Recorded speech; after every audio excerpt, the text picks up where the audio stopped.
Greetings all. How are things today? So, as you know, we've been dealing on some very serious issues affecting the black communities, affecting the people, affecting the relationships, and even the world. Today, we want to touch on something that has a little bit more to do with. It was like a post that was put at, and it's really not a post. It's like a something that was put at the top of a Twitter page that I got that we were looking through. And this is kind of interesting. I just want y'all to bear with me for a minute because I got to go to this girl's Twitter page because it's what she said in here that caught our eye because a lot of people don't do this. And it's like almost common knowledge. It's like it's almost inexplicably unavoidable. But a lot of people, it just doesn't seem like it resonates to their understanding about what they should be doing as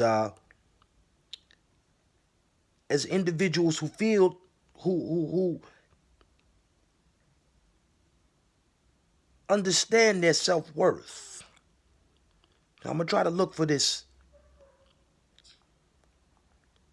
page here because when this came to us, it was very important for us to try to even follow this girl because she has it at the top of her page, and I want to give her a shout out too, but I can't find it at this point. So I'm trying to figure out. Okay, all right. I don't have it exactly, but you know what? I remember the gist of the situation or the gist of the exact statement. And basically, what it was saying is when you chasing that bag, you need to just be secure in yourself. Because money don't make the man. Man makes the money.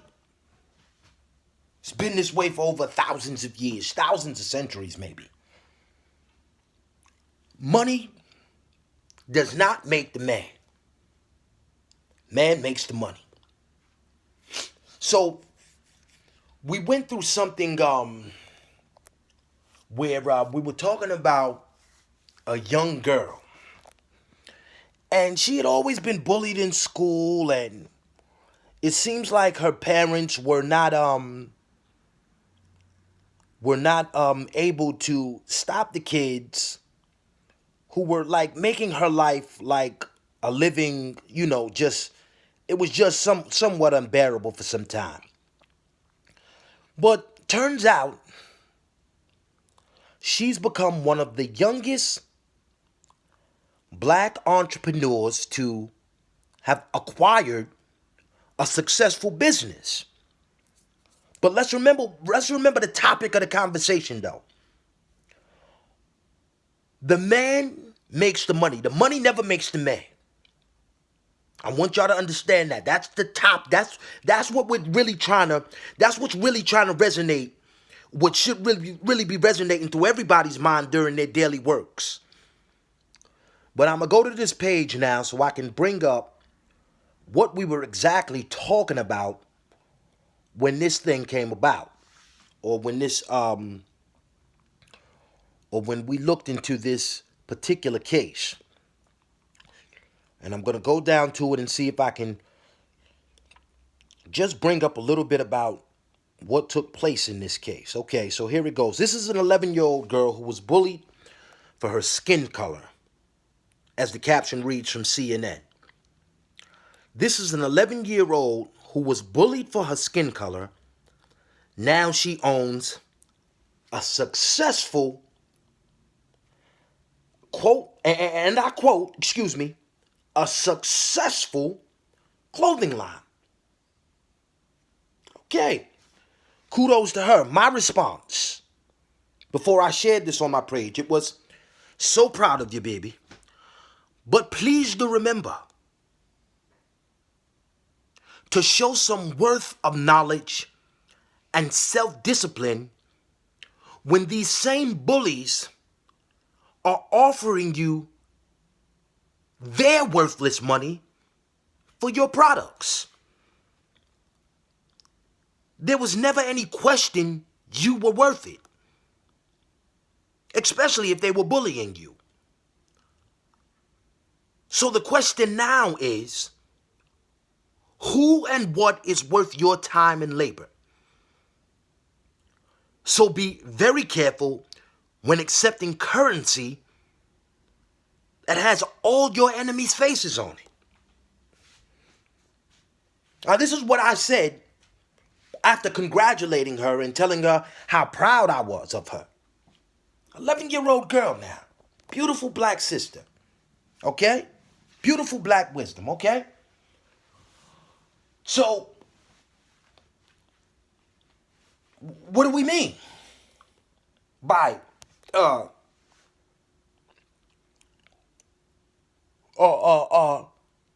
the question now is, who and what is worth your time and labor? What do we mean by that? When you are out there securing this bag, making all of this quote unquote C notes or Benjis or whatever the hell you want to call them, if you are not happy within yourself, if you lack integrity within yourself, if you feel like you are selling out or submitting to the status quo, it's time to make a change. Even if you don't feel like you're a sellout, or somebody is pressuring you into being with people who never really have accepted you or respect you or treat you or believe that you are their equal, even if they do believe it, don't show it to you. When these things take place, what are we supposed to think? I'm talking about a basic girl who maybe or may not be living in America. I didn't even ask where these oppressors were from. I didn't ask who these oppressors were. But we're in America, so, sometimes I guess you can assume that it's probably because she's a black girl, that it was probably white kids, or maybe because she's a black girl, that it was probably some kids that were not exactly white, but lighter than she is, or like on the quote unquote house niggers, but I don't like to use that terminology, but, just somebody who felt they were better than her because it clearly says that she was bullied because of her skin color. And from the picture that I saw of the girl, she's darker. She's of a darker melanated skin than just the average black person. And let me not even say average, but just of what you call what you might find in normal African American homes.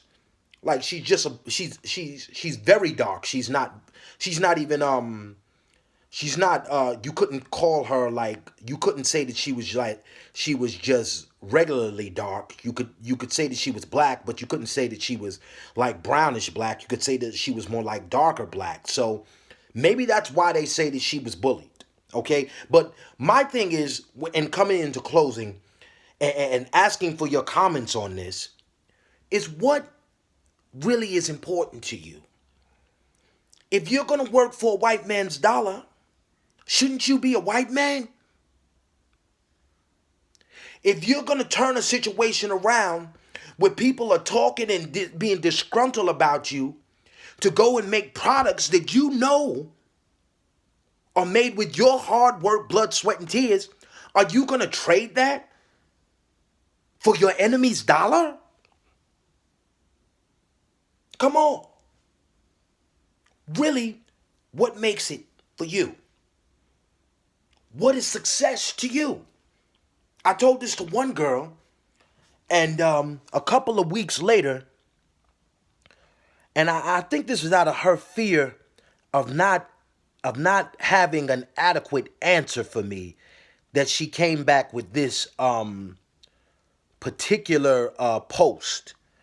And I'm not gonna say no names on this because her post was a tad bit out of line. But you know, she's like very pretty, and she considers herself very, very pretty. And I'm looking at her post now, and I don't want to tell you what she looks like, but I do want to tell you what she said 4 days after I asked her, what is winning to you? And you know, I reiterated that I didn't want her to believe that winning was because she asked me about a team and she actually posted something about having a team together that she just needed to win with her. So I said, win? What's winning? You're in a nation that is probably never going to accept you for the people that you are. They're never going to accept you as being one of their equals. And that's going to be another topic that I touch on not too long from now. But this girl says in this particular post, a couple of days after I asked her, what is real winning to you? And I want to ask you guys the same thing. And I hope you don't reply this way, but she says, I'm the devil. Stay away from me. Now, right there, I don't want you to comment if that's how you feel. But if this question resonates in your spiritual, to be able to step back, think about it for a moment, and give me an honest answer about, in as least amount of words as possible, about what's really winning to you. What really makes your day? And don't tell me it's for you to slave on a product that you know is going to be, that is already considered worth it just because you put your time into it. Speaking from knowledge of self, to go take $1 or support $1 that doesn't even have your name or face on it. This is Ben George. We out. Until next time. Love you.